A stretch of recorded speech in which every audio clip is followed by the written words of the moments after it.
ਸਤਿ ਸ਼੍ਰੀ ਅਕਾਲ। ਤੁਸੀਂ ਜੁੜੇ ਹੋਏ ਹੋ ਪੰਜਾਬੀ ਰੇਡੀਓ ਯੂਐਸਏ ਦੇ ਨਾਲ ਤੇ ਮੈਂ ਹਾਂ ਪ੍ਰਵੀਨ ਸ਼ਰਮਾ ਲੈ ਕੇ ਹਾਜ਼ਰ ਹਾਂ ਪ੍ਰੋਗਰਾਮ ਖਬਰ ਤੇ ਨਜ਼ਰ।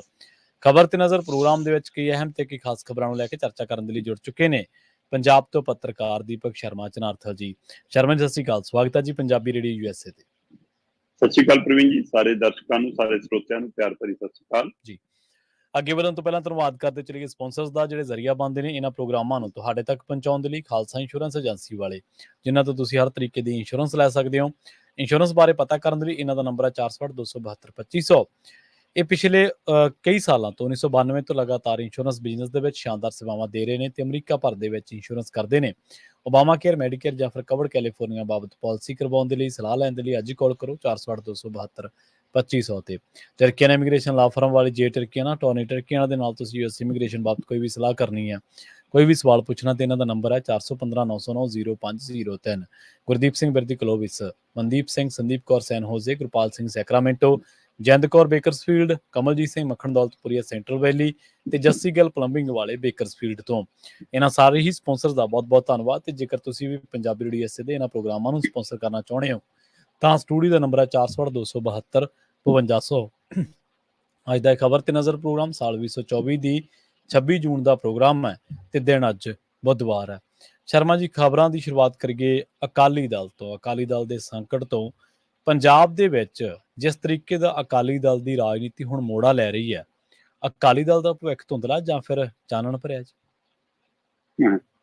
ਪ੍ਰਵੀਨ ਜੀ, ਸ਼੍ਰੋਮਣੀ ਅਕਾਲੀ ਦਲ ਦਾ ਭਵਿੱਖ ਪੰਜਾਬ 'ਚ ਕਦੇ ਵੀ ਧੁੰਦਲਾ ਨਹੀਂ ਹੋਇਆ। ਜਦ ਧੁੰਦਲਾ ਹੋਇਆ ਤਦ ਉਹ ਕਦੇ ਬਾਦਲਾਂ ਦਾ, ਕਦੇ ਰਵਿੰਦਰ ਦਾ, ਕਦੇ ਚੰਦੂ ਮਾਜਰੇ ਦਾ, ਇਹਨਾਂ ਦਾ ਭਵਿੱਖ ਧੁੰਦਲਾ ਹੋਇਆ। ਹੁਣ ਵੀ ਇਹ ਅਕਾਲੀ ਦਲ ਦੀ ਹੋਂਦ ਦੀ, ਅਕਾਲੀ ਦਲ ਦੀ ਸਥਾਪਨਾ ਦੀ, ਅਕਾਲੀ ਦਲ ਦੇ ਮੁੜ ਉਭਾਰ ਦੀ ਲੜਾਈ ਨਹੀਂ ਲੜ ਰਹੇ ਜੀ। ਹੁਣ ਵੀ ਆਪੋ ਆਪਣੀ ਸਾਖ ਬਚਾਉਣ ਦੀ ਲੜਾਈ ਲੜ ਰਹੇ ਨੇ। ਅਜੇ ਵੀ ਆਪੋ ਆਪਣੇ ਰੁਤਬੇ ਬਰਕਰਾਰ ਰੱਖਣ ਦੀ ਲੜਾਈ ਲੜ ਰਹੇ ਨੇ। ਰਾਜਨੀਤੀ ਦੇ ਵਿੱਚ ਆਪਣੀ ਸਪੇਸ ਬਣੀ ਰਹੇ ਉਹਦੀ ਲੜਾਈ ਲੜ ਰਹੇ ਨੇ। ਇਸ ਲਈ ਇਹ ਅਕਾਲੀ ਦਲ ਦੀ ਲੜਾਈ ਨਹੀਂ ਹੈ, ਇਹ ਚਿਹਰਿਆਂ, ਮੋਹਰਿਆਂ, ਅਹੁਦਿਆਂ ਦੀ ਲੜਾਈ ਹੈ ਜੀ। ਲੈ ਦੇ ਕੇ ਅਜੇ ਵੀ ਇਹੀ ਮਸਲਾ ਹੈ ਕਿ ਇੱਕ ਧਿਰ ਕਹਿੰਦੀ ਅਸੀਂ ਕੁਰਸੀ ਲੈਣੀ ਹੈ, ਦੂਜੀ ਧਿਰ ਕਹਿੰਦੀ ਅਸੀਂ ਕੁਰਸੀ ਬਚਾਉਣੀ ਹੈ। ਸੋ ਲੜਾਈ ਇਸੇ ਦੇ ਦਰਮਿਆਨ ਹੈ। ਅਕਾਲੀ ਦਲ ਪੰਜਾਬ ਦੇ ਵਿੱਚ ਇੱਕ ਸਥਾਪਿਤ ਧਿਰ ਸੀ, ਸਥਾਪਿਤ ਧਿਰ ਹੈਗੀ ਆ, ਬਸ਼ਰਤੇ ਉਹ ਸ਼੍ਰੋਮਣੀ ਅਕਾਲੀ ਦਲ ਪੰਥ ਪ੍ਰਤੀ, ਪੰਜਾਬ ਪ੍ਰਤੀ, ਪੰਜਾਬੀਅਤ ਪ੍ਰਤੀ ਸਮਰਪਿਤ ਤਾਂ ਹੋਵੇ। ਸਹੀ। ਹਾਲ ਹੀ ਦੀਆਂ ਲੋਕ ਸਭਾ ਚੋਣਾਂ ਦੇ ਵਿੱਚ 26% ਵੋਟ ਬੈਂਕ ਹੈ ਜਿਹੜਾ ਸਿੱਧਾ ਅਕਾਲੀ ਦਲ ਦਾ। ਉਹ ਤੋਂ ਬਿਨਾਂ ਜਿਹੜਾ ਇੱਧਰ ਉੱਧਰ ਦੀਆਂ ਨਲਾਇਕੀਆਂ ਕਰਕੇ ਗਿਆ ਉਹ ਵੱਖਰਾ। 13% ਵੋਟ ਅਕਾਲੀ ਦਲ ਬਾਦਲ ਨੂੰ ਪਈ ਹੈ ਜੀ ਤੇ 12.5% ਤੋਂ ਉੱਪਰ ਵੋਟ ਆਜ਼ਾਦ ਉਮੀਦਵਾਰ ਜਿਹੜੇ ਦੋ, ਸਰਬਜੀਤ ਹੋਰੀ, ਅੰਮ੍ਰਿਤਪਾਲ ਸਿੰਘ ਹੋਰੀ ਜਾਂ ਫਿਰ ਸ਼੍ਰੋਮਣੀ ਅਕਾਲੀ ਦਲ ਅੰਮ੍ਰਿਤਸਰ ਵਾਲੇ, ਇਹਨਾਂ ਸਾਰੇ ਉਮੀਦਵਾਰਾਂ ਨੂੰ ਮਿਲਾ ਕੇ 12.5% ਤੋਂ ਉੱਪਰ ਵੋਟ ਪਈ ਹੈ। ਇਹ ਸਾਰੀ ਵੋਟ 26 ਦੀ 26% ਵੋਟ, ਇਹਦਾ ਮਤਲਬ ਸ਼੍ਰੋਮਣੀ ਅਕਾਲੀ ਦਲ ਵਾਲੀ ਵੋਟ ਹੈ, ਬਸ਼ਰਤੇ ਉਹ ਸ਼੍ਰੋਮਣੀ ਅਕਾਲੀ ਦਲ ਹੋਵੇ। ਸਹੀ। ਬਸ਼ਰਤੇ ਉਹ ਉਹਨਾਂ ਰਵਾਇਤਾਂ ਤੇ ਆਪਣੇ ਉਹਨਾਂ ਮੁੱਦਿਆਂ ਤੇ ਕਾਇਮ ਖੜਾ ਹੁੰਦਾ। ਸੋ ਇਹ ਬਾਦਲ ਦਲ ਜਦ ਤੋਂ ਬਣਿਆ ਜੀ ਤਦ ਤੋਂ ਇਹ ਹਾਲਾਤ ਨੇ। ਸੋ ਮਤਲਬ ਤੁਸੀਂ ਨਿਗਾਰ ਦੇਖੋ ਕਿ ਕਿਸ ਕਦਰ ਆਇਆ ਕਿ ਅਕਾਲੀ ਦਲ ਨੇ ਕਦੇ ਇਸ ਮਸਲੇ ਤੇ ਮੰਥਨ ਨਹੀਂ ਕੀਤਾ ਕਿ ਅਸੀਂ ਇਸ ਸਥਿਤੀ ਚ ਆਏ ਕਿਉਂ। 2012 ਚ 56 ਸੀਟਾਂ ਸੀ ਸ਼੍ਰੋਮਣੀ ਅਕਾਲੀ ਦਲ ਦੀਆਂ, ਜਿਹੜੀਆਂ 2017 ਚ 15 ਰਹਿ ਗਈਆਂ ਤੇ 22 ਚ ਆ ਕੇ 3 ਰਹਿ ਗਈਆਂ ਜੀ। ਮਤਲਬ ਤੁਸੀਂ ਘਟਦੇ ਹੀ ਗਏ। ਇਸੇ ਤਰ੍ਹਾਂ ਲੋਕ ਸਭਾ ਚ 4 ਸੀ 2014 ਚ, 19 ਚ ਤੁਸੀਂ 2 ਰਹਿ ਗਈਆਂ, 2 ਹੀ ਘਰ ਦੀਆਂ ਹੈ, 24 ਦੇ ਵਿੱਚ 1 ਰਹਿ ਗਈ, ਉਹ ਵੀ ਇੱਕੋ ਘਰ ਵਾਲੀ। ਸੋ ਇਸ ਸਥਿਤੀ ਲਈ ਆਏ ਕਿਉਂ? ਇਹ ਪੁੱਤਰ ਮੋਹ ਸੀ, ਇਹ ਕੁਰਸੀ ਮੋਹ ਸੀ। 1995 ਚ ਪ੍ਰਕਾਸ਼ ਸਿੰਘ ਬਾਦਲ ਸ਼੍ਰੋਮਣੀ ਅਕਾਲੀ ਦਲ ਦੇ ਮੁਖੀ ਬਣਦੇ ਆ ਜੀ ਤੇ 2008 ਚ ਆਪਣੇ ਮੁੰਡੇ ਨੂੰ ਬਣਾਉਂਦੇ, ਆਪ ਸਰਪ੍ਰਸਤ ਬਣ ਜਾਂਦੇ ਆ। ਇਹ ਬਸ 2008 ਤੋਂ ਹੀ ਮਸਲਾ ਅਸਲੀ ਖੜਾ ਹੋਣਾ ਸ਼ੁਰੂ ਹੋਇਆ। ਉਹ ਤੁਕਦਾ ਇਸ ਸਥਿਤੀ ਚ ਆ ਗਿਆ ਤੇ ਉਧਰ ਬੀਜੇਪੀ ਜਿਹੜੀ ਛੋਟੀ ਮੱਛੀ ਸੀ ਉਹ ਬੜੀ ਬਣਦੀ ਗਈ ਤੇ ਇਹਨਾਂ ਨੂੰ ਖਾਣ ਵਾਲੀ ਸਥਿਤੀ ਚ ਆ ਗਈ। ਸੋ ਅੱਜ ਉਹ ਸਥਿਤੀ ਚ ਹੈ ਅਕਾਲੀ ਦਲ ਬਾਦਲ ਕਿ ਜਦੋਂ ਬੀਜੇਪੀ ਇਹਨਾਂ ਨਾਲ ਸ਼ਿਵ ਸੈਨਾ ਵਾਲੀ ਜਾਂ ਐਨਸੀਪੀ ਵਾਲੀ, ਸ਼ਰਦ ਪਵਾਰ ਪਾਰਟੀ ਵਾਲੀ, ਉਧਵ ਠਾਕਰੇ ਵਾਲੀ, ਸੁਖਬੀਰ ਬਾਦਲ ਨਾਲ ਕਰ ਸਕਦੀ ਹੈ। ਇਹਦੇ ਵਿੱਚ ਕੋਈ ਦੋ ਰਾਏ ਨਹੀਂ ਕਿ ਆਉਂਦੇ ਦਿਨਾਂ 'ਚ ਇਹ ਪਸਾਰਾ ਦੇਖਣ ਨੂੰ ਮਿਲਦਾ। ਹੁਣ ਉਧਰ ਜਿਹੜੀਆਂ ਧਿਰਾਂ ਬੈਠੀਆਂ ਨੇ, ਚੰਦੂ ਮਾਜਰਾ ਹੋਰੀ, ਮਲੂਕੇ ਹੋਰੀ, ਬੀਬੀ ਜਗੀਰ ਕੌਰ ਹੋਰੀ, ਢੀਂਡਸਿਆਂ ਹੋਰੀ, ਇਹ ਸਾਰੇ ਪਿਛਲੇ ਬੂਹੇ ਬੀਜੇਪੀ ਦੇ ਘਰੇ ਜਾਂਦੇ ਰਹੇ ਨੇ ਉਸ ਸਮੇਂ ਵੀ ਜਦੋਂ ਬੀਜੇਪੀ ਤੋਂ ਅੱਡ ਹੋ ਗਏ ਸੀ। ਬਿਲਕੁਲ ਸਹੀ ਹੈ। ਹਾਂਜੀ। ਪਰ ਸੁਖਬੀਰ ਬਾਦਲ ਹੋਰੀ ਤਾਂ ਮੁਰਲੇ ਬੂਹੇ ਜਾਣ ਲਈ ਕਾਹਲੇ ਸੀ ਪਹਿਲਾਂ ਹੀ। ਉਹ ਮੁਰਲੇ ਬੂਹੇ ਜਾਣ ਲਈ ਤਿਆਰ ਸੀ ਕਿ ਸਾਨੂੰ ਵਾਪਸ ਤਾਂ ਲਓ ਜੀ, ਅਸੀਂ ਤਾਂ ਸਿਰਫ ਉਸ ਅੰਦੋਲਨ ਦੇ ਸਮੇਂ ਪਿੱਛੇ ਹਟੇ ਸੀ, ਸਾਨੂੰ ਨਾਲ ਤਾਂ ਤੋਰੋ। ਪਰ ਉਹਨਾਂ ਨੇ ਹੁਣ ਇਹ ਤੈਅ ਕਰ ਲਿਆ ਕਿ ਅਸੀਂ ਹੁਣ ਬਾਦਲ ਪਰਿਵਾਰ ਨੂੰ ਮੂੰਹ ਨਹੀਂ ਲਾਉਣਾ, ਅਸੀਂ ਇਹਨਾਂ ਚੋਂ ਤੋੜ ਕੇ ਨਵੇਂ ਅਕਾਲੀ ਦਲ ਨੂੰ ਬਣਾ ਕੇ ਉਹਨਾਂ ਨੂੰ ਨਾਲ ਤੋਰਨਾ, ਤੇ ਉਹ ਤੁਰਨ ਲਈ ਤਿਆਰ ਨੇ ਜੀ। ਸੋ ਇਸ ਲਈ ਭਾਜਪਾ ਪੰਜਾਬ ਦੇ ਵਿੱਚ ਇੱਕ ਵੱਡਾ ਖੇਡ ਖੇਡ ਰਹੀ ਆ। ਉਸ ਖੇਡ ਦੇ ਹੁਣ ਮੋਹਰੇ ਤੋਰੇ ਸਾਰੇ ਅਕਾਲੀ ਲੀਡਰ ਨੇ ਜੀ। ਇਸ ਲਈ ਆਉਂਦੇ ਦਿਨਾਂ 'ਚ ਇਸ ਬਸਾਤ ਦਾ ਤੁਹਾਨੂੰ ਰੰਗ ਪੰਜਾਬ 'ਚ ਦਿਖ ਸਕਦਾ ਹੈ। ਹਾਂ, ਅਜੇ ਵੀ ਜੇ ਸ਼੍ਰੋਮਣੀ ਅਕਾਲੀ ਦਲ ਦੀ ਸਮੁੱਚੀ ਲੀਡਰਸ਼ਿਪ ਜਿਹੜੀ ਵੱਖੋ-ਵੱਖ ਧਿਰਾਂ 'ਚ ਵੰਡੀ ਹੋਈ ਹੈ, ਕੱਲਾ ਇਹ ਬਾਦਲ ਦਲ ਵਾਲਾ ਅਕਾਲੀ ਦਲ ਨਹੀਂ, ਬਾਕੀ ਜਿਹੜੇ ਪੰਥਕ ਸੋਚ ਵਾਲੇ, ਪੰਜਾਬ ਪ੍ਰਤੀ ਸੋਚ ਵਾਲੇ ਹੈ ਨਾ, ਉਸ ਮਰਿਆਦਾ ਵਾਲੇ ਹੈਗੇ ਨੇ, ਜੋ ਸਾਰੇ ਇੱਕ ਮੰਚ ਤੇ ਇਕੱਠੇ ਹੋਣ ਔਰ ਅਹੁਦਿਆਂ ਨੂੰ ਲਾਂਭੇ ਰੱਖ ਕੇ ਆਪਣੀ ਅਗਲਾ ਹਰਿਆਵਲ ਦਸਤਾ ਤਿਆਰ ਕਰਨ ਜੀ, ਫਿਰ ਅਕਾਲੀ ਦਲ ਦਾ ਭਵਿੱਖ ਅਜੇ ਵੀ ਉਜਵਲ ਹੈ। ਹੁਣ ਮੈਂ ਕੱਲ ਸੁਣ ਰਿਹਾ ਸੀਗਾ, ਜਿਹੜੇ ਸੁਖਬੀਰ ਬਾਦਲ ਨਾਲ ਬੈਠੇ ਨੇ, ਉਹ ਕਹਿ ਰਹੇ ਸੀਗੇ ਉਦੋਂ ਤੱਕ ਸਮਝੌਤੇ ਦਾ ਮਤਲਬ ਹੀ ਨਹੀਂ ਜੀ, ਜਦੋਂ ਤੱਕ ਸਾਨੂੰ ਚੰਡੀਗੜ੍ਹ ਨਹੀਂ ਮਿਲ ਜਾਂਦਾ, ਜਦੋਂ ਤੱਕ ਬੰਦੀ ਸਿੰਘ ਰਿਹਾ ਨਹੀਂ ਹੋ ਜਾਂਦੇ, ਹੈ ਨਾ, ਜਦੋਂ ਤੱਕ ਪੰਜਾਬ ਦੇ ਪਾਣੀਆਂ ਦਾ ਮਸਲਾ ਨਹੀਂ ਹੱਲ ਹੋ ਜਾਂਦਾ। ਮਤਲਬ ਮੈਂ ਸੋਚਿਆ ਕਿ ਸ਼ਾਇਦ ਮੈਨੂੰ ਨਾ ਜਾਣਕਾਰੀ ਹੋਵੇ, ਜਦੋਂ ਤੁਹਾਡਾ ਸਮਝੌਤਾ ਸੀ ਜਦ ਚੰਡੀਗੜ੍ਹ ਤੁਹਾਨੂੰ ਦਿੱਤਾ ਵਾ ਸੀ ਉਹਨਾਂ ਨੇ। ਬਿਲਕੁਲ ਸਹੀ ਹੈ। ਜਦ ਤੁਹਾਡਾ ਸਮਝੌਤਾ ਸੀ ਜਦ ਬੰਦੀ ਸਿੰਘ ਰਿਹਾ ਹੋਏ ਵੇ ਸੀਗੇ, ਹੈ ਨਾ, ਪਹਿਲਾਂ ਪਾਣੀਆਂ ਦਾ ਮਸਲਾ ਹੱਲ ਸੀਗਾ, ਜਦੋਂ ਤੁਹਾਡਾ ਅੱਡ ਹੋ ਗਿਆ ਉਹ ਤੋਂ ਬਾਅਦ ਇਹਨਾਂ ਨੇ ਕਬਜ਼ਾ ਕੀਤਾ। ਮਤਲਬ ਉਨੀ ਦੇਰ ਕਿੱਥੇ ਸੀ ਜਿੰਨੀ ਦੇਰ ਤੁਸੀਂ ਰਾਜ ਭਾਗ ਭੋਗਦੇ ਰਹੇ ਜੀ। ਤੇ ਜਿਹੜੇ ਅੱਜ ਸੁਖਬੀਰ ਬਾਦਲ ਦੇ ਖਿਲਾਫ ਬੈਠੇ ਨੇ, ਇਹਨਾਂ ਨੇ ਵੀ ਸਾਰਿਆਂ ਨੇ ਮਲਾਈਆਂ ਖਾਧੀਆਂ ਨੇ, ਇਹਨਾਂ ਨੇ ਸਾਰਿਆਂ ਨੇ ਮੌਜਾਂ ਲੁੱਟੀਆਂ ਨੇ, ਖੱਤਾ ਸੁੱਖ ਮਾਣਿਆ, ਠੀਕ ਹੈ ਨਾ, ਰੁਤਬੇ ਅਹੁਦੇ ਸਾਰਾ ਕੁਝ ਵਜ਼ੀਰੀਆਂ ਮਾਣੀਆਂ ਨੇ। ਤੇ ਹੁਣ ਤੁਸੀਂ ਕਹਿ ਰਹੇ ਹੋ ਜੀ, ਹੁਣ ਜੇ ਤੁਸੀਂ ਇਹ ਕਹਿੰਦੇ ਕਿ ਅਸੀਂ 1 ਤਰੀਕ ਨੂੰ ਜਾਵਾਂਗੇ, 1 ਜੁਲਾਈ ਨੂੰ ਅਕਾਲ ਤਖਤ ਸਾਹਿਬ ਤੇ, ਹੈ ਨਾ, ਲਿਖਤੀ ਮਾਫੀਨਾਮਾ ਦੇਵਾਂਗੇ, ਤੇ ਮਾਫੀਨਾਮੇ ਕੀ ਤੁਸੀਂ ਇਹ ਮੰਨੋਗੇ ਕਿ ਭਾਈ ਇਕੱਲੇ ਸੁਖਬੀਰ ਬਾਦਲ ਨੇ ਨਹੀਂ, ਪ੍ਰਕਾਸ਼ ਸਿੰਘ ਬਾਦਲ ਨੇ ਨਹੀਂ, ਉਹਨਾਂ ਦੇ ਪਰਿਵਾਰ ਨੇ ਗਲਤੀਆਂ ਨਹੀਂ ਕੀਤੀਆਂ, ਸਾਡੀਆਂ ਵੀ ਗਲਤੀਆਂ ਹੈਗੀਆਂ, ਤਾਂ ਕੀ ਆਪਣੇ ਗੁਨਾਹਾਂ ਦੀ ਮਾਫੀ ਮੰਗੋਗੇ ਕਿ ਗੁਨਾਹ ਦਾ ਠਿਕਰਾ ਦੂਏ ਤੇ ਭੰਨ ਕੇ ਆਓਗੇ? ਜੀ ਜੀ ਬਿਲਕੁਲ। ਮਤਲਬ ਚੰਦ ਦਿਨ ਪਹਿਲਾਂ ਸੁਖਬੀਰ ਬਾਦਲ ਦੇ ਨਾਲ ਤੁਸੀਂ ਪੰਜਾਬ ਬਚਾਓ ਯਾਤਰਾ ਕਰ ਰਹੇ ਸੀ, ਹੁਣ ਤੁਸੀਂ ਕਹਿੰਦੇ ਸੀ ਅਕਾਲੀ ਬਚਾਓ ਯਾਤਰਾ ਕਰਨੀ ਹੈ। ਇਹ ਸਾਰੇ ਟਕਵੰਜ ਦੇ ਵਿਚਾਲੇ ਸਮੁੱਚੇ ਤੌਰ ਤੇ ਭਾਜਪਾ ਦੀ ਇਹਨਾਂ ਤੇ ਨਜ਼ਰ ਆ, ਔਰ ਪੰਜਾਬ ਦੇ ਵਿੱਚ ਜਾਖੜ ਹੋ ਰਹੀ ਇਹਦੇ ਗੱਲ ਦੀ ਬੈਟਿੰਗ ਕਰ ਰਹੇ ਨੇ, ਤੇ ਉਹ ਪੂਰਾ ਉਹੇ ਜੀ ਬਿਆਨਬਾਜ਼ੀ, ਉਹੇ ਜੀ ਭਾਸ਼ਣਬਾਜ਼ੀ, ਸਾਰਾ ਕੁਝ ਹੋ ਰਿਹਾ। ਸੋ ਉਹ ਇਸ ਮਨੋਰਥ ਦੇ ਵਿੱਚ ਬੀਜੇਪੀ ਤੁਹਾਨੂੰ ਆਉਂਦੇ 1-1.5 ਸਾਲ 'ਚ ਕਾਮਯਾਬ ਹੁੰਦੀ ਨਜ਼ਰ ਆਊਗੀ, ਜਦੋਂ ਅਕਾਲੀ ਦਲ ਦੇ ਵਿੱਚੋਂ ਇਹਨਾਂ 'ਚੋਂ ਤੋੜ ਕੇ ਫਿਰ ਜਿਹੜਾ ਢੀਂਡਸੇ ਵਾਲਾ ਤਜਰਬਾ ਕਾਮਯਾਬ ਨਹੀਂ ਹੋਇਆ ਨਾ, ਆ ਹੁਣ ਬੜੇ ਰੂਪ 'ਚ ਤਜਰਬਾ ਹੈ। ਹੁਣ ਜਿਹੜੇ ਆ 25-30 ਲੀਡਰ 40 ਲੀਡਰ ਇਕੱਠੇ ਬਿਠਾਏ ਆ ਨਾ, ਇਹ ਨਵਾਂ ਤਜਰਬਾ। ਹੁਣ ਇਹਨਾਂ ਨੂੰ ਕੁਰਬਾਨੀ ਦੇ ਪੁੰਜ ਬਣਾਉਣਾ ਕਿ ਨਹੀਂ, ਮਤਲਬ ਚੀਚੀ ਉਂਗਲੀ ਨੂੰ ਹੋ ਸਕਦਾ ਲਹੂ ਲਾ ਕੇ ਨਾ ਚੁੱਕੀ ਸ਼ਹੀਦ ਬਣਨ ਦੀ ਕੋਸ਼ਿਸ਼ ਵੀ ਕਰਨ। ਇਹ ਪ੍ਰਕਿਰਿਆ ਹੁਣ ਤੁਹਾਨੂੰ ਆਉਂਦੇ ਦਿਨਾਂ 'ਚ ਦੇਖਣ ਨੂੰ ਮਿਲੂਗੀ। ਸੋ ਇਸ ਲਈ ਇਹਦੇ ਪਰ ਨਜ਼ਰ ਰਹੂਗੀ ਕਿ ਦੇਖਦੇ ਹਾਂ ਜੀ ਇਹ ਕਿੱਧਰ ਨੂੰ ਜਾਂਦੀ ਹੈ ਸਾਰੀ ਸਥਿਤੀ। ਪਰ ਓਵਰਆਲ ਅੱਜ ਦੀ ਤਰੀਕ ਦੇ ਵਿੱਚ ਪੰਜਾਬ ਦੇ ਅੰਦਰ ਅਕਾਲੀ ਦਲ ਲਈ ਥਾਂ ਹੈਗੀ ਆ, ਪਰ ਉਹ ਅਕਾਲੀ ਦਲ ਹੋਵੇ, ਪੰਜਾਬ ਪ੍ਰਤੀ, ਸੂਬੇ ਪ੍ਰਤੀ ਸਮਰਪਿਤ ਹੋਵੇ। ਜਦੋਂ ਤੱਕ ਇਹ ਧਿਰਾਂ ਨਾਲ ਖੜੇ ਰਹਿਣਗੇ, ਦਿੱਲੀ ਨਾਲ ਖੜੇ ਰਹਿਣਗੇ, ਤਦ ਤੱਕ ਇਹਨਾਂ ਦੀ ਸਥਿਤੀ ਉੱਭਰਨੀ ਮੁਸ਼ਕਲ। ਜੀ ਜੀ ਬਿਲਕੁਲ। ਖੇਤਰੀ ਪਾਰਟੀ ਦੀ ਜਿਹੜੀ ਭੂਮਿਕਾ ਪੰਜਾਬ ਦੇ ਵਿੱਚ, ਜਾਂ ਅਕਾਲੀ ਦਲ ਦੀ ਜਿਹੜੀ ਭੂਮਿਕਾ, ਉਦੋਂ ਤਾਂ ਭੱਜਿਆ ਨਹੀਂ ਜਾ ਸਕਦਾ, ਬਸ਼ਰਤੇ ਜਿਵੇਂ ਤੁਸੀਂ ਕਿਹਾ ਕਿ ਇੱਥੇ ਖੜੀ ਹੋਵੇ, ਇਹਨਾਂ ਗੱਲਾਂ ਤੇ ਖੜੀ ਹੋਵੇ, ਤਾਂ ਉਹ ਅਕਾਲੀ ਦਲ ਨੂੰ ਪੰਜਾਬੀ ਵੀ ਪਰਨਾਉਣਗੇ ਤੇ ਉਹ ਅਕਾਲੀ ਦਲ ਪੰਜਾਬ ਦੇ ਵਿੱਚ ਕਾਮਯਾਬੀ ਹੋਊਗਾ। ਇਹਦੇ ਵਿੱਚ ਕੋਈ ਦੁਰਾਏ ਨਹੀਂ। ਹਜੇ ਵੀ ਸਪੇਸ ਤਾਂ ਪੂਰੀ ਹੈ ਸ਼ਰਮਾ ਜੀ, ਹਲੇ ਤਾਂ ਬਸ ਉਸ ਗੱਲ ਤੇ ਆਉਣ ਦੀ ਗੱਲ ਹੈ, ਜਿਹੜੀ ਗੱਲ ਦੇ ਕਰਕੇ ਖੁੰਝੇ ਨੇ, ਜਿਹੜੀ ਗੱਲ ਤੋਂ ਉੱਥੇ ਆਉਣ ਦੀ ਗੱਲ ਆ ਸਾਰੀ। ਅਗਲੀ ਖਬਰ ਦੇ ਵੱਲ ਵਧ ਗਏ। ਕੇਜਰੀਵਾਲ ਪਹੁੰਚੇ ਕਹਿੰਦੇ ਸੀਬੀਆਈ ਦੇ ਘਰੇ, ਤੇ ਮਾਨ ਪਹੁੰਚੇ ਕਿਰਾਏ ਦੇ ਘਰ 'ਚ। ਬਿਲਕੁਲ ਪ੍ਰਵੀਨ ਜੀ, ਅਰਵਿੰਦ ਕੇਜਰੀਵਾਲ ਦੀ ਜਦੋਂ ਹੇਠਲੀ ਅਦਾਲਤ ਚੋਂ ਜ਼ਮਾਨਤ ਮਨਜ਼ੂਰ ਹੋਈ ਜੀ, ਤਾਂ ਉਹ ਤੋਂ ਬਾਅਦ ਬਹੁਤ ਜੋਸ਼ ਭਰਿਆ ਆਮ ਆਦਮੀ ਪਾਰਟੀ ਦੇ ਵਰਕਰਾਂ 'ਚ, ਔਰ ਉਹਨਾਂ ਨੇ ਤੁਰੰਤ ਕਹਿਣਾ ਸ਼ੁਰੂ ਕਰਤਾ ਕਿ ਸੱਚ ਦੀ ਜਿੱਤ ਹੋ ਗਈ। ਹਾਂਜੀ ਹਾਂਜੀ ਬਿਲਕੁਲ। ਦਿੱਲੀ ਵਾਲੇ ਕਹਿ ਰਹੇ ਸੀ ਸੱਤਿਆ ਕੀ ਜੀਤ, ਹੈ ਨਾ। ਸੋ ਖੂਬ ਨਾਰੇ ਲਾਏ, ਸੋਸ਼ਲ ਮੀਡੀਆ ਤੇ ਪਾਇਆ, ਪਰ ਉੱਥੇ ਈਡੀ ਨੂੰ ਅਧਿਕਾਰ ਮਿਲਿਆ ਕਿ ਤੁਸੀਂ ਇਸ ਨੂੰ 48 ਘੰਟੇ ਚੈਲੰਜ ਕਰ ਸਕਦੇ ਹੋ ਜੀ। ਈਡੀ ਨੇ ਸਵੇਰ ਚੜ੍ਹਦਿਆਂ ਹੀ ਦਿੱਲੀ ਹਾਈ ਕੋਰਟ ਦੇ ਵਿੱਚ ਉਹਨੂੰ ਚੈਲੰਜ ਕਰਤਾ, ਤੇ ਦਿੱਲੀ ਹਾਈ ਕੋਰਟ ਨੇ ਤੁਰੰਤ ਹੇਠਲੀ ਅਦਾਲਤ ਦੇ ਫੈਸਲੇ ਤੇ ਰੋਕ ਲਾ ਕੇ ਕਿਹਾ ਕਿ ਅਸੀਂ 100 ਮੰਗਲਵਾਰ ਨੂੰ ਜਾ ਕੇ ਸੁਣਵਾਈ ਕਰਾਂਗੇ, ਉਧਰ ਨਿਬੇੜਾ ਕਰਾਂਗੇ ਕਿ ਤੁਹਾਨੂੰ ਜ਼ਮਾਨਤ ਮਿਲਣੀ ਹੈ ਕਿ ਨਹੀਂ, ਹੇਠਲੀ ਅਦਾਲਤ ਦੀ ਪ੍ਰਕਿਰਿਆ ਕੀ ਹੈ ਉਹਦੇ ਪਰ ਗੌਰ ਕਰਾਂਗੇ। ਇਹ ਤੋਂ ਪਹਿਲਾਂ ਕਿ ਹਾਈ ਕੋਰਟ ਦਾ ਫੈਸਲਾ ਆਉਂਦਾ, ਕੇਜਰੀਵਾਲ ਦੇ ਵਕੀਲ ਸੁਪਰੀਮ ਕੋਰਟ ਪਹੁੰਚ ਗਏ। ਠੀਕ ਹੈ ਜੀ। ਸੁਪਰੀਮ ਕੋਰਟ ਕਹਿੰਦੀ ਕਿ ਭਾਈ ਜਦ ਮਾਮਲਾ ਹਾਈ ਕੋਰਟ 'ਚ ਆ ਗਿਆ ਤਾਂ ਹਾਈ ਕੋਰਟ ਵਾਲਾ ਫੈਸਲਾ ਤਾਂ ਉਡੀਕ ਲਓ, ਉਹ ਤੋਂ ਬਾਅਦ ਅਸੀਂ ਇਹਦੇ ਪਰ ਕੋਈ ਪਹਿਲੂ ਦੇਖ ਲਾਂਗੇ। ਸੋ ਜਿੱਦਾਂ ਹੀ ਦਿੱਲੀ ਹਾਈ ਕੋਰਟ ਨੇ ਫੈਸਲਾ ਸੁਣਾਇਆ, ਕਿ ਅਰਵਿੰਦ ਕੇਜਰੀਵਾਲ ਦੀ ਜ਼ਮਾਨਤ ਖਾਰਜ ਹੁੰਦੀ ਹੈ, ਉਹਨੂੰ ਜੇਲ੍ਹ 'ਚ ਰਹਿਣਾ ਪਊਗਾ ਕਿਉਂਕਿ ਦਲੀਲਾਂ ਨੂੰ ਗੌਰ ਨਹੀਂ ਕੀਤਾ ਗਿਆ, ਸੁਣਿਆ ਨਹੀਂ ਗਿਆ ਸਹੀ ਢੰਗ ਨਾਲ। ਤੇ ਉਹ ਤੋਂ ਬਾਅਦ ਆਮ ਆਦਮੀ ਪਾਰਟੀ ਦੇ ਵਕੀਲਾਂ ਕੋਲ ਇੱਕੋ ਇੱਕ ਹੱਲ ਬਚਦਾ ਸੀ ਕਿ ਉਹ ਆਪਣੇ ਉਸੇ ਮਸਲੇ ਤੇ ਸੁਪਰੀਮ ਕੋਰਟ ਕੰਨੀ ਜਾਣ ਕਿ ਲਓ ਜੀ ਹੁਣ ਤਾਂ ਆ ਗਿਆ ਫੈਸਲਾ, ਹੁਣ ਸਾਡੀ ਸੁਣੋ ਜੀ। ਉਹ ਤਾਂ ਸੁਣਦੇ ਨਹੀਂ ਗੇ ਥੱਲੇ ਵਾਲੇ ਤਾਂ। ਪਰ ਇਹ ਤੋਂ ਪਹਿਲਾਂ ਮੰਗਲਵਾਰ ਦੀ ਰਾਤ ਨੂੰ ਮਤਲਬ ਕਿ CBI ਪਹੁੰਚ ਗਈ ਕੇਜਰੀਵਾਲ ਕੋਲ ਤਿਹਾੜ ਜੇਲ੍ਹ 'ਚ ਪੁੱਛਗਿੱਛ ਕਰਨ, ਤੇ ਉਹ ਪੁੱਛਗਿੱਛ ਹੁੰਦੀ ਆ ਤੇ ਸਵੇਰ ਚੜ੍ਹਦਿਆਂ ਨੂੰ ਗ੍ਰਿਫਤਾਰੀ ਹੋ ਜਾਂਦੀ ਹੈ ਵੀਰਵਾਰ ਨੂੰ ਜੀ। ਸੋ ਹੁਣ CBI ਨੇ ਗ੍ਰਿਫਤਾਰ ਕਰ ਲਿਆ, ਟ੍ਰਾਇਲ ਕੋਰਟ 'ਚ ਲਿਆ ਕੇ ਪੇਸ਼ ਕਰਤਾ, ਤੇ ਫਿਰ ਅਭਿਸ਼ੇਕ ਮਨੂ ਸਿੰਘਵੀ ਜੀ ਕਹਿੰਦੇ ਕਿ ਹੁਣ ਅਸੀਂ ਜੀ ਸੁਪਰੀਮ ਕੋਰਟ ਵਾਲੀ ਪਟੀਸ਼ਨ ਦਾ ਵਾਪਸ ਲੈਂਦੇ ਹਾਂ ਕਿਉਂਕਿ ਉਹਦਾ ਕੋਈ ਮਤਲਬ ਨਹੀਂ ਰਹਿ ਜਾਂਦਾ। ਹੁਣ ਤਾਂ ਜੇ ਉੱਥੋਂ ਜ਼ਮਾਨਤ ਮਿਲ ਵੀ ਗਈ ਹੁਣ ਤਾਂ ਵੀ CBI ਵਾਲਾ ਤਾਂ ਨਵਾਂ ਮਾਮਲਾ ਹੋ ਗਿਆ, ਗ੍ਰਿਫਤਾਰੀ ਤਾਂ ਉਹਨਾਂ ਦੀ ਹੋ ਗਈ ਹੁਣ, ਸੋ ਬਾਹਰ ਆਉਣਾ ਤਾਂ ਸੰਭਵ ਨਹੀਂ। ਇਸ ਲਈ ਉਹ ਕਹਿੰਦੇ ਕਿ ਅਸੀਂ ਉਹ ਪਟੀਸ਼ਨ ਆਪਣੀ ਵਾਪਸ ਲੈ ਰਹੇ ਹਾਂ, ਔਰ ਲੈ ਲਈ ਹੈ ਕੱਲ ਵਾਪਸ।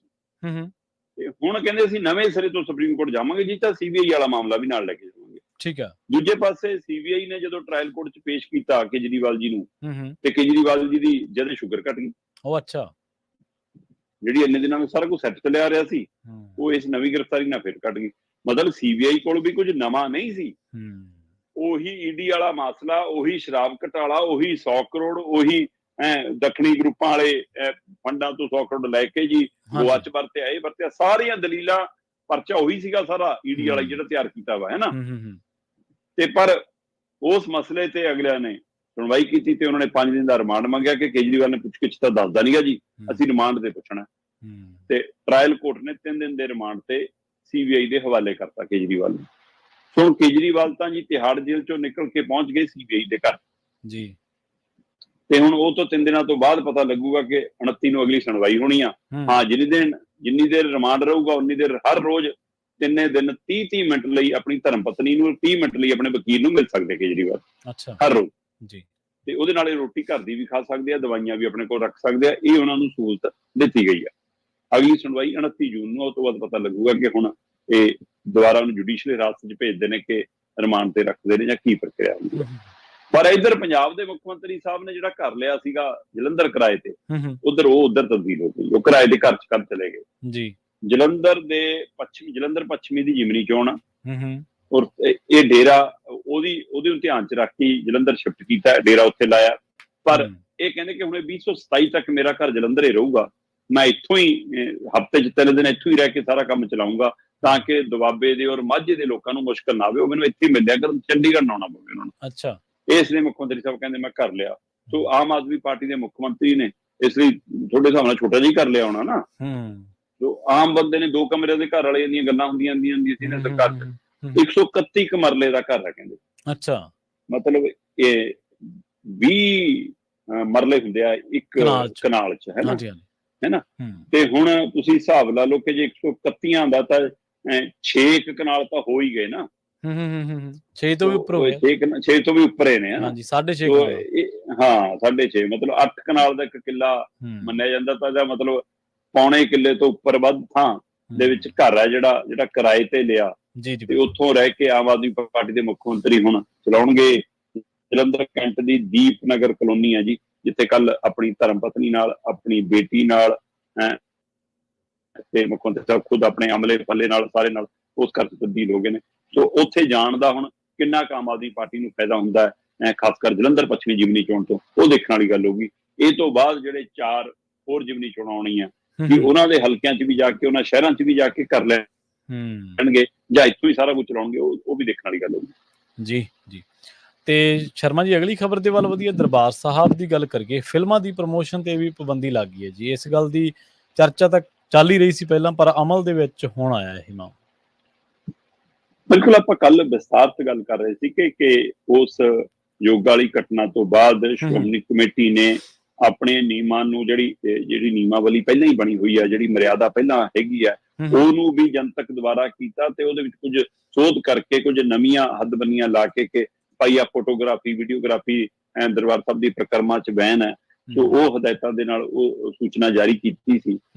ਪਰ ਲੰਘੇ ਕੱਲ ਪ੍ਰਵੀਨ ਜੀ ਸ਼੍ਰੀ ਅਕਾਲ ਤਖਤ ਸਾਹਿਬ ਦਾ ਸਥਾਪਨਾ ਦਿਵਸ ਸੀ ਜੀ। ਸੋ ਦਰਬਾਰ ਸਾਹਿਬ ਦੇ ਗਲਿਆਰੇ ਦੇ ਅੰਦਰ ਸ਼੍ਰੀ ਅਕਾਲ ਤਖਤ ਸਾਹਿਬ ਦੇ ਵਿਖੇ ਇਹ ਸਥਾਪਨਾ ਦਿਵਸ ਬੜੀ ਸ਼ਰਧਾ ਨਾਲ, ਬੜੀ ਸਿੱਖ ਰਵਾਇਤਾਂ ਅਨੁਸਾਰ ਮਨਾਇਆ ਗਿਆ।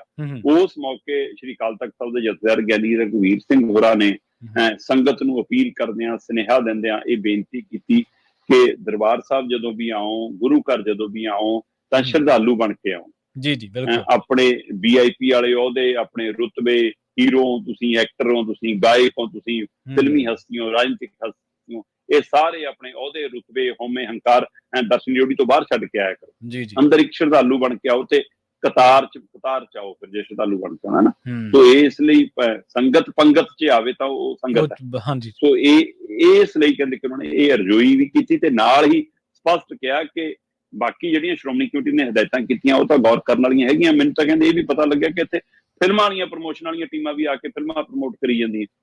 ਮਤਲਬ ਕਿ ਇਹ ਬਕਾਇਦਾ ਤੌਰ ਤੇ ਐਕਟਰਨੀਆਂ ਤੇ ਉਹਨਾਂ ਦੇ ਨਾਲ ਸਹਾਇਕ ਐਕਟਰ, ਡਾਇਰੈਕਟਰ, ਸੈਕਟਰ ਸਾਰੇ ਆਉਂਦੇ। ਹਾਂਜੀ। ਉਹ ਆ ਕੇ ਮੱਥਾ ਟੇਕ ਕੇ ਇੱਕ ਗਰੁੱਪ ਫੋਟੋ ਖਿਚਾਉਂਦੇ ਨੇ, ਹੈ ਨਾ। ਲੋਕ ਉਹਨਾਂ ਨਾਲ ਜਿਹੜੇ ਸ਼ਰਧਾਲੂ ਆਏ ਨੇ ਉਹ ਫੋਟੋ ਖਿਚਾਉਂਦੇ ਨੇ। ਫਿਰ ਉੱਥੇ ਅੰਮ੍ਰਿਤਸਰ ਦੇ ਮੀਡੀਆ ਦੇ ਵਿੱਚ ਇਹ ਖਬਰਾਂ, ਤਸਵੀਰਾਂ ਇਹ ਕਹਿ ਕੇ ਲੱਗਦੀਆਂ ਨੇ ਕਿ ਆਹ ਐਕਟਰ ਆਏ ਜਿਨ੍ਹਾਂ ਨੇ ਮੱਥਾ ਟੇਕਿਆ ਤੇ ਇਹਨਾਂ ਦੀ ਆਹ ਫਿਲਮ ਆ ਰਹੀ ਹੈ, ਉਹਦੀ ਪ੍ਰਮੋਸ਼ਨ ਲਈ ਇੱਥੇ ਆਏ। ਬਕਾਇਦਾ ਦਰਜ ਹੁੰਦਾ। ਬਿਲਕੁਲ ਸਹੀ। ਬਕਾਇਦਾ ਇਹ ਖਬਰਾਂ 'ਚ ਦਰਜ ਹੁੰਦਾ ਹੈ ਕਿ ਆਪਣੀ ਫਿਲਮ ਦੀ ਪ੍ਰਮੋਸ਼ਨ ਕਰਨ ਦੇ ਲਈ, ਫਿਲਮ ਦੀ ਸਫਲਤਾ ਦੇ ਲਈ ਜਾ ਕੇ ਮੱਥਾ ਟੇਕਿਆ, ਅਰਦਾਸ ਕਰਾਈ, ਦੇਖ ਕਰਾਈ, ਹੈ ਨਾ। ਸੋ ਉਹ ਕਹਿੰਦੇ ਕਿ ਇਹ ਫਿਲਮ ਪ੍ਰਮੋਸ਼ਨ ਦੀ ਥਾਂ ਨਹੀਂ ਹੈ। ਜਿਵੇਂ ਆਪਾਂ ਕੱਲ ਗੱਲ ਕਰ ਰਹੇ ਸੀਗੇ ਕਿ ਦਰਬਾਰ ਸਾਹਿਬ ਕੋਈ ਸੈਰਗਾਹ ਨਹੀਂ ਹੈ, ਉਸੇ ਤਰ੍ਹਾਂ ਇਹ ਕੋਈ ਉਹੋ ਜਿਹਾ ਕੋਈ ਮਾਲ ਜਾਂ ਕੋਈ ਸਟੇਜ ਨਹੀਂ ਹੈ ਜਿੱਥੇ ਆ ਕੇ ਤੁਸੀਂ ਫਿਲਮਾਂ ਪ੍ਰਮੋਟ ਕਰੋ। ਤੁਸੀਂ ਇੱਕ ਸ਼ਰਧਾਲੂ ਵਜੋਂ ਆਉਣਾ, ਆਓ। ਤੇ ਜਥੇਦਾਰ ਸਾਹਿਬ ਨੇ ਇਹੀ ਬੇਨਤੀ ਕੀਤੀ ਕਿ ਜਿਨ੍ਹਾਂ ਨੇ ਵੀ ਆਉਣਾ, ਇੱਕ ਸ਼ਰਧਾਲੂ ਵਾਂਗ ਆਓ, ਮੱਥਾ ਟੇਕੋ ਤੇ ਜਾਓ। ਇਹ ਫਿਲਮ ਪ੍ਰਮੋਸ਼ਨ ਦੀ ਥਾਂ ਨਹੀਂ ਹੈ। ਇੱਥੇ ਹੁਣ ਇਹੋ ਜਿਹੀਆਂ ਵੀਡੀਓਗ੍ਰਾਫੀਆਂ, ਇਹੋ ਜਿਹੀਆਂ ਫੋਟੋਗ੍ਰਾਫੀਆਂ ਬਿਲਕੁਲ ਨਹੀਂ ਹੋਣਗੀਆਂ। ਸੋ ਇਸ ਲਈ ਫਿਲਮ ਪ੍ਰਮੋਸ਼ਨ ਤੇ ਵੀ ਪੂਰੀ ਤਰ੍ਹਾਂ ਬੈਨ ਲਾ ਦਿੱਤਾ ਗਿਆ। ਔਰ ਮੈਨੂੰ ਲੱਗਦਾ ਕਿ ਇਹ ਚਾਹੇ ਦੇਰ ਨਾਲ ਆਇਆ ਪਰ ਸਹੀ ਫੈਸਲਾ। ਜੀ ਜੀ ਬਿਲਕੁਲ। ਤੇ ਆਪਾਂ ਅਗਲੀ ਖਬਰ ਦੇ ਵੱਲ ਵਧੀਆ ਗੱਲ ਕਰੀਏ, ਸਾਰਾਗੜ੍ਹੀ ਸਰਾਂ ਦੇ ਬਾਰੇ। ਉਹਦੀ ਬੁਕਿੰਗ ਦੇ ਨਾਂ ਤੇ ਕਹਿੰਦੇ 100 ਲੋਕਾਂ ਦੇ ਨਾਲ ਲੱਖਾਂ ਰੁਪਏ ਦੀ ਠੱਗੀ ਮਾਰ ਲਈ ਗਈ।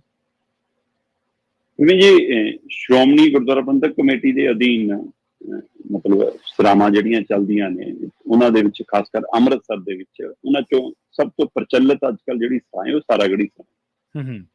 ਇੱਕ ਤਾਂ ਆਧੁਨਿਕ ਸਰਾਂ ਹੈ, ਮਾਡਲ ਨਵੀਂ ਤਕਨੀਕ ਨਾਲ ਇਹਦੇ ਵਿੱਚ ਬਕਾਇਦਾ ਤੌਰ ਤੇ ਮਤਲਬ ਕਮਰੇ ਬੜੇ ਖੁੱਲੇ, ਨਵੇਂ, ਸਾਫ਼ ਸਫਾਈ ਦਾ ਪ੍ਰਬੰਧ ਬੜਾ ਵੱਖਰਾ, ਤੇ ਉਹਦੇ ਨਾਲ ਲਿਫਟ ਦਾ ਸਿਸਟਮ ਹੈ ਨਾ, ਉਹ AC, ਉਹ ਸਾਰਾ ਮਤਲਬ ਪੂਰਾ ਹੋਟਲ ਨੂਮਾ ਸਰਾਂ ਹੈ ਜੀ ਜੀ। ਸੋ ਉਹਦੀ ਦਿੱਖ ਵੀ ਬੜੀ ਉਹ ਹੈ, ਤੇ ਪਾਰਕਿੰਗ 'ਚ ਪਹੁੰਚਦੇ ਹੀ ਸਭ ਤੋਂ ਪਹਿਲਾਂ ਨਜ਼ਰ ਪੈਂਦੀ ਹੈ ਤੇ ਉਹ ਆਪਣੇ ਵਿੱਚ ਖਿੱਚਦੀ ਵੀ ਹੈ। ਸੋ ਜਿਹੜੇ ਅਪਰੋਚ ਵਾਲੇ, ਪਹੁੰਚ ਵਾਲੇ, ਹੈ ਨਾ, ਜਾਂ ਪੈਸੇ ਵਾਲੇ ਕੁਝ ਸ਼ਰਧਾਲੂ ਇੱਥੇ ਆਉਂਦੇ ਨੇ, ਫਿਰ ਉਹ ਸ਼ਰਧਾਲੂ ਸਾਰਾਗੜ੍ਹੀ ਸਰਾਂ ਦਾ ਰੁਖ ਕਰਦੇ ਨੇ ਕਿ ਠੀਕ ਹੈ ਦਰਬਾਰ ਸਾਹਿਬ ਦੇ ਨੇੜੇ ਵੀ ਹੈ ਤੇ ਹੋਟਲ ਨਹੀਂ ਤਾਂ ਇੱਥੇ ਰਹਿ ਲਓ, ਹੈ ਨਾ। ਇਸ ਲਈ ਇੱਥੇ ਇੱਕੋ ਇੱਕ ਸਰਾਂ ਹੈ ਸ਼੍ਰੋਮਣੀ ਕਮੇਟੀ ਦੀ ਜਿਸ ਆਨਲਾਈਨ ਬੁਕਿੰਗ ਹੋ ਜਾਂਦੀ ਹੈ ਜੀ। ਬਾਕੀ ਸਰਾਵਾਂ ਦੀ ਅਜੇ ਆਨਲਾਈਨ ਬੁਕਿੰਗ ਦਾ ਪ੍ਰਬੰਧ ਨਹੀਂ ਹੈ। ਇਹਦੀ ਵੈਬਸਾਈਟ ਬਣੀ ਹੈ ਬਕਾਇਦਾ, ਉਹਦੀ ਆਨਲਾਈਨ ਬੁਕਿੰਗ ਹੁੰਦੀ ਹੈ। ਸੋ ਇੱਥੇ ਫਿਰ ਜਾਂ ਤਾਂ ਬੰਦਾ ਆਨਲਾਈਨ ਬੁੱਕ ਕਰਾ ਕੇ ਆ ਜਾਂਦਾ, ਜਾਂ ਫਿਰ ਜਿਹਦੀ ਕਿਸੇ ਜਥੇਦਾਰ ਨਾਲ, ਕਿਸੇ ਜ਼ਿਲ੍ਹਾ ਪ੍ਰਧਾਨ ਨਾਲ, ਕਿਸੇ SGPC ਮੈਂਬਰ ਨਾਲ, ਕਿਸੇ ਅਕਾਲੀ ਦਲ ਲੀਡਰ ਨਾਲ ਪਹੁੰਚ ਹੈ, ਉੱਥੋਂ ਉਹਨਾਂ ਦੇ ਨਾਮ ਦੀਆਂ ਪਰਚੀਆਂ ਲਿਆ ਕੇ ਜਾਂ ਫੋਨ ਕਰਾ ਕੇ ਉਹ ਕਮਰੇ ਲੈ ਲੈਂਦੇ ਨੇ ਜੀ ਜੀ। ਪਰ ਇਸ ਸਾਰਾਗੜ੍ਹੀ ਸਰਾਂ ਦੇ ਨਾਮ ਦੀ ਵੈਬਸਾਈਟ ਦੇ ਨਾਲ ਬਿਲਕੁਲ ਮਿਲਦੀ ਜੁਲਦੀ ਇੱਕ ਵੈਬਸਾਈਟ ਬਣਾਈ ਧੋਖਾਧੜੀ ਕਰਨ ਵਾਲਿਆਂ ਨੇ, ਲੋਕਾਂ ਨਾਲ ਠੱਗੀਆਂ ਲਾਉਣ ਵਾਲੇ ਧਿਰ ਨੇ। ਮਿਲਦੀ ਜੁਲਦੀ ਵੈਬਸਾਈਟ ਬਣਾ ਕੇ ਉਸ ਦੇ ਉੱਤੇ ਫੋਟੋ ਵੀ ਉਸੇ ਤਰ੍ਹਾਂ ਸਾਰਾਗੜ੍ਹੀ ਸਰਾਂ ਦੀ ਲਾਤੀ, ਲੋਗੋ ਵੀ ਉਹੋ ਜਿਹੇ ਲਾਤੇ, ਤੇ ਉਸ ਨੂੰ ਹੋਟਲ ਦਾ ਰੂਪ ਦੇ ਕੇ ਇਹ ਜਾਇਆ ਕਿ ਇੱਥੇ ਤਾਂ ਜੀ ਸਾਡੇ ਕੋਲ ਬੜੇ ਵੱਖਰੇ ਤਰ੍ਹਾਂ ਦੇ ਕਮਰਿਆਂ ਦਾ ਪ੍ਰਬੰਧ ਹੈ। ਨਾਰਮਲ ਕਮਰਾ ਵੀ ਹੈਗਾ ਜੀ 2000 ਰੁਪਏ ਵਾਲਾ, ਆਹ 3000 ਰੁਪਏ ਵਾਲਾ ਕਮਰਾ ਵੀ ਹੈ ਜੀ, ਆਹ VIP ਕਮਰਾ 5000 ਦਾ ਹੈ, ਬਹੁਤ ਹੀ ਲਗਜ਼ਰੀ ਕਮਰਾ 8000 ਦਾ। ਏਦਾਂ ਉਹਦੇ ਵਿੱਚ ਕੈਟਾਗਰੀਆਂ ਦੇਤੀਆਂ। ਜਦੋਂ ਕਿ ਸਾਰਾਗੜ੍ਹੀ ਸਰਾਂ ਦੇ ਵਿੱਚ 226 ਕਮਰੇ ਨੇ ਤੇ 999 ਰੁਪਏ ਦਾ ਨਾਰਮਲ ਕਮਰਾ, ਜੀ ਚ 2 ਜਾਂ 3 ਜੀ ਰਹਿ ਸਕਦੇ ਨੇ। 1600 ਵੱਧ ਤੋਂ ਵੱਧ ਵਾਲਾ ਕਮਰਾ ਜਿਹਦੇ ਵਿੱਚ ਪਰਿਵਾਰ ਇਕੱਠੇ ਮਤਲਬ ਹੈ ਨਾ 8 ਜੀ 6 ਜੀ ਏਦਾਂ ਰਹਿ ਸਕਦੇ ਨੇ। ਉਹ ਇਸ ਤਰ੍ਹਾਂ ਉਹ ਵੱਡਾ ਕਮਰਾ। ਸੋ ਦੋ ਤਰ੍ਹਾਂ ਦੀ ਕੈਟਾਗਰੀ 1000 ਤੋਂ 1600, 999 ਤੋਂ 1600। ਪਰ ਇਹਨਾਂ ਨੇ ਤਾਂ 7-8000 ਤੱਕ ਇਹ ਪਹੁੰਚਾਏ। ਫਿਰ ਇਹ ਕਰਦੇ ਕੀ ਸੀ ਜਿਹੜੇ ਠੱਗੀ ਲਾਉਣ ਵਾਲੇ ਸੀ, ਇਹ ਜਦੋਂ ਬੰਦਾ ਆਨਲਾਈਨ ਸਰਚ ਮਾਰਦਾ ਸੀ ਤੇ ਉਹ ਕੋਡ ਜੇ ਭਰੇ ਸੀ, ਸਭ ਤੋਂ ਉੱਪਰ ਇਹੀ ਆਉਂਦੀ ਸੀ ਠੱਗੀ ਵਾਲੀ ਵੈਬਸਾਈਟ। ਤੇ ਜਿੱਦਾਂ ਹੀ ਬੰਦਾ ਇਹਦੇ ਪਰ ਅਪਲਾਈ ਕਰਦਾ ਸੀ, ਪੈਸੇ ਲੈ ਲਏ ਜਾਂਦੇ ਸੀ। ਉਹ ਤੋਂ ਉਹਨੂੰ ਪਤਾ ਲੱਗਦਾ ਸੀ ਕਿ ਮੈਂ ਤਾਂ ਵੱਧ ਘੱਟ ਲਏ ਜੀ, ਪੈਸੇ ਤਾਂ ਇੰਨੇ ਬਣਦੇ। ਅੱਛਾ ਵੱਧ ਆ ਗਏ, ਤੁਹਾਨੂੰ ਹੁਣੇ QR ਕੋਡ ਭੇਜਦੇ ਆ, ਲਓ ਤੁਸੀਂ ਇਹਨੂੰ ਸਕੈਨ ਕਰੋ, ਤੁਹਾਡੇ ਪੈਸੇ ਵਾਪਸ ਆ ਜਾਣਗੇ। ਤੇ QR ਕੋਡ ਸਕੈਨ ਹੋਇਆ ਨਹੀਂ ਤੇ ਤੁਹਾਡਾ ਖਾਤਾ ਖਾਲੀ ਹੋਇਆ ਨਹੀਂ। ਉਹ ਅੱਛਾ। ਸੋ ਇਸ ਪ੍ਰਕਿਰਿਆ 'ਚ ਕਦੋਂ ਚੱਲਦੀ ਸੀ, ਕਿੰਨੀ ਦੇਰ ਦੀ ਚੱਲਦੀ ਸੀ, ਇਹ ਪਤਾ ਜਦ ਲੱਗੀ ਜਦੋਂ ਲੰਘੀ 7-8 ਜੂਨ ਨੂੰ ਦਿੱਲੀ ਦੇ ਇੱਕ ਬੰਦੇ ਨਾਲ 8,000 ਰੁਪਏ ਦੇ ਵੱਧ ਕੱਟਣ ਤੋਂ ਬਾਅਦ ਪੈਸੇ ਵਾਪਸੀ ਦੇ ਨਾਮ ਤੇ ਉਹਦੇ ਖਾਤੇ ਖਾਲੀ ਹੋ ਗਏ। ਅੱਛਾ। ਉਹਨੇ ਫਿਰ ਸ਼੍ਰੋਮਣੀ ਕਮੇਟੀ ਤੱਕ ਪਹੁੰਚ ਕੀਤੀ ਤੇ ਜਦੋਂ ਇਹ ਸ਼ਿਕਾਇਤ ਜਨਤਕ ਹੋਈ ਉਹ ਤੋਂ ਬਾਅਦ ਸ਼ਿਕਾਇਤਾਂ ਦੀ ਝੜੀ ਲੱਗ ਗਈ। ਸੋ ਕਈ ਲੋਕ ਸ਼ਾਇਦ ਇਸੇ ਭੁਲੇਖੇ 'ਚ ਆਪਣੀ ਸ਼ਿਕਾਇਤ ਨਹੀਂ ਕਰ ਰਹੇ ਸੀ ਕਿ ਸ਼ਾਇਦ ਇੱਥੇ ਇਸੇ ਵੈਬਸਾਈਟ ਤੋਂ ਰੀਜਨਲ ਵੈਬਸਾਈਟ ਦੇ ਸਾਨੂੰ ਧੋਖਾ ਹੋਈ ਜਾਂਦਾ, ਪਤਾ ਨਹੀਂ। ਅਗਲੇ ਕਹਿੰਦੇ ਸੀ ਕਾਹਨੂੰ ਗੱਲ ਜਨਤਕ ਕਰਨੀ ਹੈ, ਜਦੋਂ ਪਤਾ ਲੱਗੀ ਕਿ ਨਹੀਂ ਤਾਂ ਧੋਖਾਧੜੀ ਕੋਈ ਹੋਰ ਧਿਰ ਕਰ ਰਹੀ ਆ, ਠੀਕ ਹੈ ਨਾ, ਤੇ ਮਿਲ ਜੁਲ ਦੀ ਨਕਲੀ ਵੈਬਸਾਈਟ ਆ, ਫਿਰ ਝੜੀ ਲੱਗ ਗਈ। 100 ਤੋਂ ਵੱਧ ਲੋਕਾਂ ਦੀ ਠੱਗੀ ਦੀ ਜਾਣਕਾਰੀ ਆ ਗਈ ਆ। 14 ਲੱਖ 12 ਤੋਂ 14 ਲੱਖ ਦੇ ਕਰੀਬ ਪੈਸੇ ਦੀ ਠੱਗੀ ਹੁਣ ਤੱਕ ਲੱਗ ਚੁੱਕੀ ਸੀ। 3 ਖਾਤੇ ਇਹਦੇ ਨਾਲ ਜੁੜੇ ਸੀ ਜਿਹੜੇ ਆਪਰੇਟ ਹੋ ਰਹੇ ਸੀ, ਜਿਨ੍ਹਾਂ ਚੋਂ ਇੱਕ ਖਾਤਾ ਅੰਮ੍ਰਿਤਸਰ 'ਚ ਚੱਲ ਰਿਹਾ ਸੀ, 2 ਖਾਤੇ ਪੰਜਾਬ ਤੋਂ ਬਾਹਰ ਸੀਗੇ। ਸੋ ਉਸ ਖਾਤੇ ਨੂੰ ਕੱਲ ਹੀ ਸੀਲ ਕਰਾ ਦਿੱਤਾ ਗਿਆ। ਦੂਏ ਖਾਤਿਆਂ ਲਈ ਵੀ ਕੱਲ ਬੋਲ ਦਿੱਤਾ ਗਿਆ ਸੀ ਹੋ ਸਕਦਾ ਹੁਣ ਤੱਕ ਉਹ ਸੀਲ ਹੋ ਗਏ ਹੋਣ। ਗੂਗਲ ਨਾਲ ਜਦੋਂ ਐਸਜੀਪੀਸੀ ਨੇ ਸੰਪਰਕ ਸਾਧਿਆ, ਉਹ ਵੈਬਸਾਈਟ ਗੂਗਲ ਤੋਂ ਹਟਾ ਦਿੱਤੀ ਗਈ ਆ, ਹੁਣ ਉਹਦੇ ਪਲੇਟਫਾਰਮ ਤੇ ਨਹੀਂ ਹੈਗੀ ਆ। ਪਰ ਇਹ ਮਸਲਾ ਇੱਕ ਵੈਬਸਾਈਟ ਨਾਲ ਹੱਲ ਕਰਨ ਨਾਲ ਨਹੀਂ ਮੁੱਕਣਾ। ਪਤਾ ਨਹੀਂ ਹੋਰ ਕਿੱਥੇ ਕਿੱਥੇ ਕਿਹੜੇ ਕਿਹੜੇ ਲੋਕਾਂ ਨਾਲ ਕਿਵੇਂ ਹੋਰ ਧਾਰਮਿਕ ਸਥਾਨਾਂ ਦੇ ਹਵਾਲੇ ਨਾਲ ਵੀ ਜਾਂ ਸ਼੍ਰੋਮਣੀ ਕਮੇਟੀ ਦੇ ਸੰਬੰਧਿਤ ਹੋਰ ਪਹਿਲੂਆਂ ਤੇ ਵੀ ਕਿੱਥੇ ਕਿੱਥੇ ਠੱਗੀ ਵੱਜਦੀ ਹੋਵੇ, ਪ੍ਰਸ਼ਾਦ ਦੇ ਨਾਂ ਤੇ, ਬੁਕਿੰਗ ਦੇ ਨਾਂ ਤੇ, ਪਹਿਲਾਂ ਦਰਸ਼ਨਾਂ ਦੇ ਨਾਂ ਤੇ, ਮੰਦਿਰਾਂ ਦੇ ਵਿੱਚ ਬੜਾ ਕੁਛ ਹੁੰਦਾ ਹੈ, ਹੋਰ ਧਾਰਮਿਕ ਸਥਾਨਾਂ ਦੇ ਬਹੁਤ ਕੁਛ ਹੁੰਦਾ। ਸੋ ਇਸ ਲਈ ਜਿਹੜੇ ਇਹ ਠੱਗ ਨੇ, ਇਹਨਾਂ ਨੇ ਕੋਈ ਨਾ ਕੋਈ ਹੀਲਾ ਵਸੀਲਾ ਲੱਭ ਲੈਣਾ ਕਿ ਕਿੱਥੇ ਲੋਕਾਂ ਨੂੰ ਕਿਵੇਂ ਠੱਗਣਾ। ਇਹ ਓਵਰਆਲ ਇਹਦੇ ਪਰ ਕੰਟਰੋਲ ਕਿਵੇਂ ਹੋਵੇ, ਦੇਸ਼ ਨੂੰ, ਸਰਕਾਰਾਂ ਨੂੰ ਮਿਲ ਕੇ ਇਹਦੇ ਤੇ ਕੋਈ ਕੰਮ ਕਰਨ ਦੀ ਲੋੜ ਹੈ ਤਾਂ ਕਿ ਓਰੀਜਨਲ ਚੀਜ਼ ਹੀ, ਅਸਲੀ ਚੀਜ਼ ਹੀ ਉੱਥੇ ਹੋਵੇ ਤੇ ਨਾ ਕਿ ਨਕਲੀ ਹੋਵੇ। ਸੋ ਇਹਦੇ ਤੇ ਗੌਰ ਕਰਨ ਦੀ ਲੋੜ ਹੈ। ਸ਼੍ਰੋਮਣੀ ਕਮੇਟੀ ਨੇ ਪਹਿਲ ਕਦਮੀ ਕਰਕੇ ਇੱਕ ਵੈਬਸਾਈਟ ਨੂੰ ਠੱਲ ਪਾਉਣ 'ਚ ਕਾਮਯਾਬੀ ਕੀਤੀ ਹੈ, ਪਰ ਹੁਣ ਮੈਨੂੰ ਪਤਾ ਲੱਗ ਰਿਹਾ ਸ਼੍ਰੋਮਣੀ ਕਮੇਟੀ ਇੱਕ ਵੱਖਰਾ ਸੈੱਲ ਬਣਾਉਣ ਦੀ ਵੀ ਤਿਆਰੀ ਕਰ ਰਹੀ ਹੈ, ਜਿਹੜੀ ਅਜਿਹੀਆਂ ਚੀਜ਼ਾਂ ਤੇ ਨਜ਼ਰ ਰੱਖੇ ਕਿ ਸਾਡੀ ਜਿਹੜੀ ਚੀਜ਼ ਆਨਲਾਈਨ ਵੈਬਸਾਈਟ ਨਾਲ ਸੰਬੰਧਿਤ ਹੈ ਉਹਦੇ ਨਾਲ ਮਿਲਦਾ ਜੁਲਦਾ ਕੁਛ ਹੈ ਤਾਂ ਨਹੀਂ। ਇਹਦੀ ਘੋਖ ਪੜਤਾਲ ਦੇ ਲਈ ਟੀਮ ਬਣਾਈ ਜਾ ਰਹੀ ਹੈ। ਜੀ ਜੀ।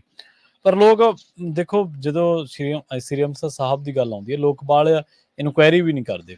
ਲੋਕਾਂ ਦੇ ਕਿਉਂਕਿ ਮਨਾਂ ਦੇ ਵਿੱਚ ਉਹ ਹੁੰਦਾ ਹੈ ਕਿ ਆਪਾਂ ਉੱਥੇ ਅਕਾਦਤ ਭੇਟ ਕਰਨ ਚੱਲੇ ਆ, ਤੇ ਕਿਉਂਕਿ ਪਰਨਾਏ ਹੋਏ ਨੇ ਉਸ ਸਥਾਨ ਮੈਂ ਤਾਂ ਹੀ ਕਿਹਾ ਕਿ ਇਸੇ ਲਈ ਲੋਕਾਂ ਨੇ ਪਹਿਲਾਂ ਸ਼ਿਕਾਇਤਾਂ ਹੀ ਨਹੀਂ ਕੀਤੀਆਂ। ਹਾਂਜੀ, ਇੱਕ ਸ਼ਿਕਾਇਤ ਤੋਂ ਬਾਅਦ ਫਿਰ ਤੁਸੀਂ ਕਿਹਾ 100 ਤੋਂ ਵੱਧ ਸ਼ਿਕਾਇਤਾਂ ਜੀ। ਤੇ ਪੰਜਾਬ ਦਾ ਪਹਿਲਾ ਸਾਈਬਰ ਥਾਣਾ ਲੁਧਿਆਣੇ ਖੁੱਲ ਗਿਆ ਜੀ।